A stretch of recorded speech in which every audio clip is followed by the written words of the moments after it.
Uus aasta, uus mina. Uus aasta, uued võimalused. Uus aasta, uued võidud. Sellist loetelu võib pikendada lõputult, sest oleme tõepoolest jõudnud uude aastasse numbriga 2026. Kõik paistab uus ja värske ning osaliselt seda ongi. See on uus võimalus teha oma elus vahefiniš, vaadata tagasi ning otsustada, kuidas tahame siit edasi minna. Kuid praktilises mõttes on kõik täpselt sama. Mõelge, maakera on endiselt 23,5 kraadise nurga all. Tiireleb endiselt ümber päikese, allub endiselt samadele kõikumatutele füüsikaseadustele ning meie vajame inimestena jätkuvalt igapäevast toidupoolist nii füüsilise kui ka vaimuliku leiva näol, mida saame piiblit lugedes ja Jumalaga käies. Ja just nimelt igapäevase leiva seeriaga me uut aastat alustamegi. Mina olen Marten, 3D koguduse juhtiv pastor ja Haapsalu kogukonna juht ning julgustan haarama oma piiblid, mõnus talvine tee, jõuludest järele jäänud piparkoogid, kallid kogukonnakaaslased või muud sõbrad ning süvenema täna üheskoos meie selle aastasesse esimesse teemaste esmaspäevast reedeni. Esmalt tõestus teada-tuntud tõdemusele, et internetist leiab kõike. Paljud inimesed on andnud erinevatel lehekülgedel väga spetsiifilisi ja detailseid mitteametlikke hinnanguid nädalapäevadele. Tulemused võivad küll osaliselt erineda, kuid igal pool joonistab välja selge muster. Vaieldamatult on parimad päevad nädalas inimeste arvates üpriski arusaadavatel põhjustel laupäev ja pühapäev. Ja loomulikult on see arusaadav. Miks peaks keegi hindama kõige kõrgemalt päevi, mil ta ei saa teha seda, mida ta tegelikult teha tahaks? Ometi on Jumal loonud kõik nädalapäevad ning on juba piibli esimestel lehekülgedel jätnud eeskuju sellist aja arvamise meetodit kasutada, kasutades seda kõigepealt ise maailma loomisel. Laupäeva ja pühapäeva mõtestamisega ei ole meil üldjuhul probleeme, kuid kuidas võiksime mõtestada kristlastena oma esmaspäevast reedeni kestvat töönädalat ja kuidas on see seotud kristlaseks olemisega? Kuid korraks praktilisest poolest välja suumides saame aru, et nädalapäevi ei ole tegelikult olemas, sest meie määratlus nädalast on vaid kontsept või süsteem. Selleks, et hallata ja määratleda päevi, mis vastasel juhul lihtsalt kulgedes mööda veereksid.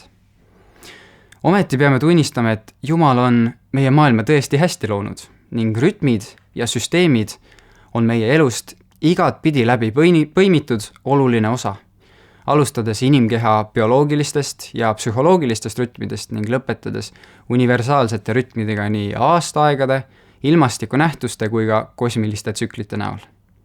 Õpeta meid meie päevi arvestama, et me saaksime targa südame, kirjutab psalmist 90. peatüki 12. salmis. Ometi on Jumal andnud meile vabaduse kujundada ise oma päevi. Seetõttu hoolimata sellest, et päevade arvestus on vaid süsteem, erinevad meie tegemised ja toimetused totaalselt, sõltuvalt konkreetsest nädalapäevast. Kui töötad kodukontoris, siis on sinu jaoks erinevus ilmselt pisut väiksem, kuid siiski olemas. Teisipäev ei ole teisipäev oma olemuselt, vaid teisipäevast teevad teisipäeva tegevused, mida teeme just teisipäeval. Samamoodi on ka pühapäevaga, mida eristab teistest päevadest kristlaste jaoks ühine regulaarne kooskäimine, osaduses olemine ja Jumala sõna õppimine. Pühapäeva kohta kuuleme täpsemalt juba ülejärgmise nädala kõnes, kuid esimese Moosese raamatu 2. peatüki algust lugedes näeme, et Jumal on pühitsenud 7. päeva ning siis ka puhkas. Seetõttu oleme pühapäeva mõtestanud ka kui päeva, mille pühendame Jumalale või millal puhkame. Ometi ärkame me iga päev, teades, et avasime just oma silmad tänu Jumalale, kellel on meie elude jaoks hea plaan ning iga ühe jaoks individuaalne kutsumus. Ning selle ellu viimiseks peame mõistma, et meie kõige olulisem identiteet, Jeesuse järgija, ei ole seotud vaid pühitsetud pühapäeva või mõnusa laupäevaga, vaid kõige rohkem hoopis sellega, kuidas elame esmaspäeval, teisipäeval, kolmapäeval, neljapäeval ja reedel.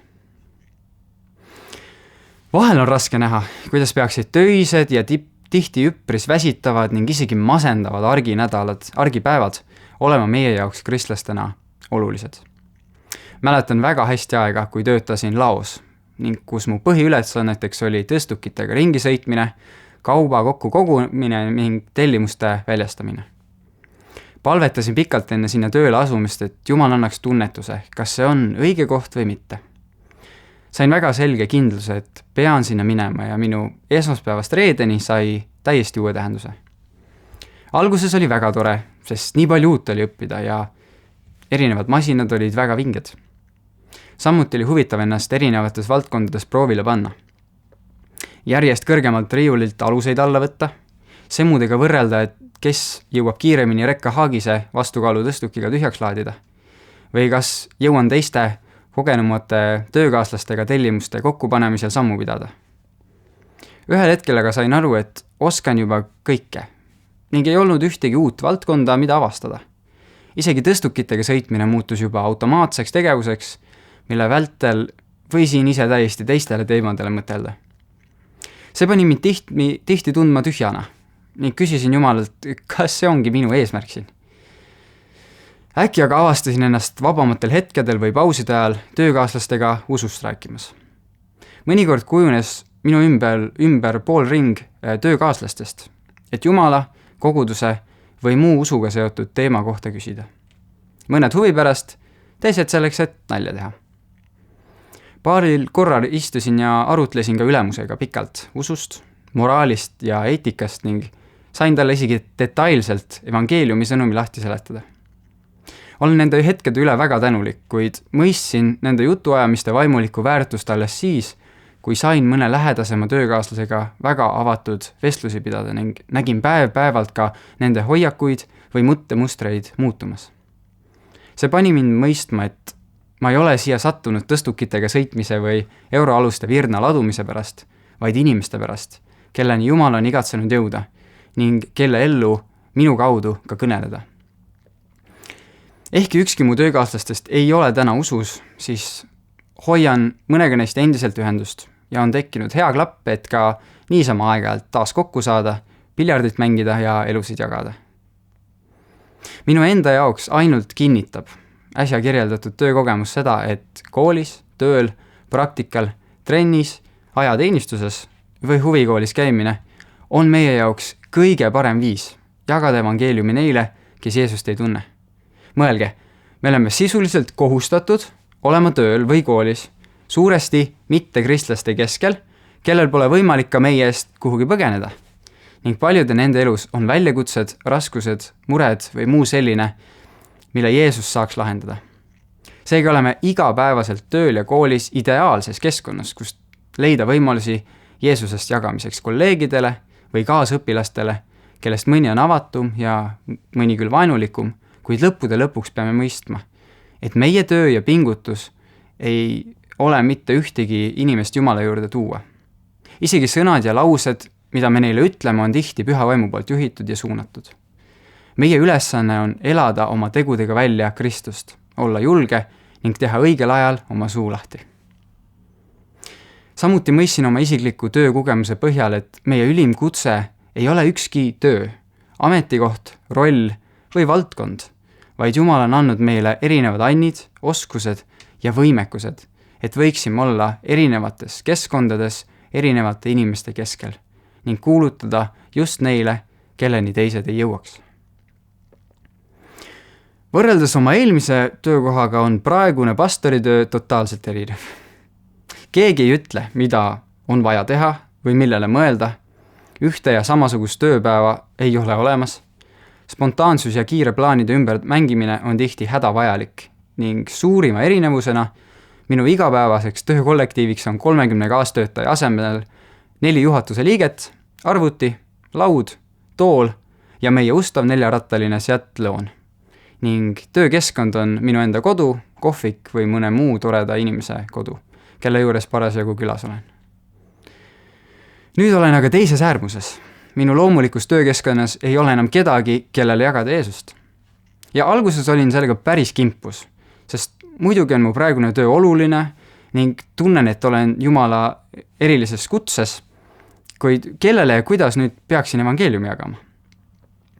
Ka selles küsimuses sain ma üle, kui mõistsin, et koguja tõesti teadis, millest ta raamatu 3. peatüki alguses räägib. Igal asjal on määratud aeg. Ja aeg on igal tegevusel taeva all. Aeg sündida ja aeg surra. Aeg istutada ja aeg istutatud kitkuda. Aeg tappa ja aeg terveks teha.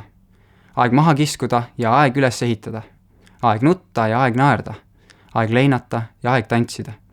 Aeg kive pilduda ja aeg kive koguda. Aeg kaelustada ja aeg kaelustamisest hoiduda. Aeg otsida ja aeg kaotada. Aeg hoida ja aeg ära visata. Aeg rebida ja aeg õmmelda. Aeg vaikida ja aeg rääkida. Aeg armastada ja aeg vihata. Aeg sõjal ja aeg rahul. Sain aru, et selle kaudu, mida praegu teen, saan Jumala riiki ehitada täiesti teise nurga alt ning paindlikkus, mis mu päevades on, võimaldab mul saada kokku inimestega, kellega ma muidu selliselt või nii tihedalt kokku ei saaks. Ning olla julgustuseks, ärakuulajaks ning eestpalvetoeks ja julgustada teisi olema Jeesuse jüngrid seal, kus nemad igapäevaselt toimetavad. See ei tähenda, et aga olen raskest evangeeliumi kuulutamise tööst mõneks ajaks pääsenud, vaid pean endiselt olema tundlik pühale vaimule, et mitte kõndida tänaval mööda neist, kes vajaksid rõõmu sõnumit või tuua oma sõpradega vesteldes välja päriselt oluline jututeema, meie igavik. Ma tahan oma näidetega öelda, et kõik võimalikud positsioonid saavad olla Jumala positsioonid. Töötad sa kas esmaspäevast reedeni Hesburgeris, Ikeas, mingis ettevõttes müügimehena, tootmisjuhina või oled koguni edukam miljonitesse ulatuva äriomanik, kes otsustab ise, mida täna teha tahab. Kristlastena on meie kõige peamine ülesanne saada Kristuse sarnaseks, et selle kaudu kuulutada Kristust. Jeesus ise õpetab meid Matteuse evangeeliumi lõpus.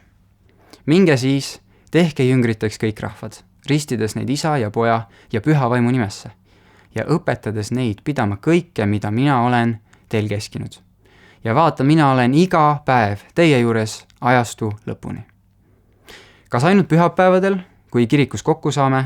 Ei, iga päev kuni ajastu lõpuni. Meie koguduse kaaslased on evangeeliumi sõnumid juba kuulnud ja selle vastu võtnud. Nüüd on vajalik pühapäeviti julgustada teineteist seda oma igapäevaeludes põhimõtete, tegude, suhtumiste ja sõnadega jagama. Sõnum Jeesuse ristisurmast ja ülestõusmisest on see, millele tugineb kogu inimkonna lootus.